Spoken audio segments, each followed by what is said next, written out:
ভাই আমার, এখানে তো কিরামান কাতিবিন আছে, লেখা হচ্ছে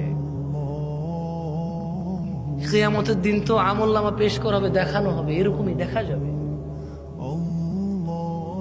তাহলে নির্জনতায় শুধু মানুষে দেখবে, অথচ মানুষ শাস্তি দেওয়ার ক্ষমতা রাখে না।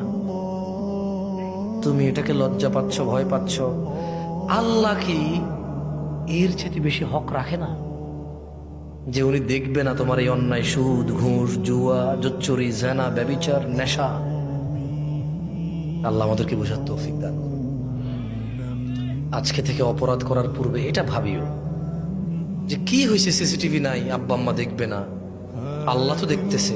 কিয়ামতে যদি আল্লাহ সবার সামনে উন্মুক্ত করে দেয়, এটা ওই একই অপমান হইতে হবে। আল্লাহ সুবহানাহু ওয়া তাআলা আমাদের নিজেদের ত্রুটি বিচ্যুতি সংশোধন করে আল্লাহর সন্তুষ্টি চিত্তে নিয়ে এই পৃথিবী থেকে বিদায় তৌফিক দান করুন। আল্লাহ তাআলা আমাদের পূর্বে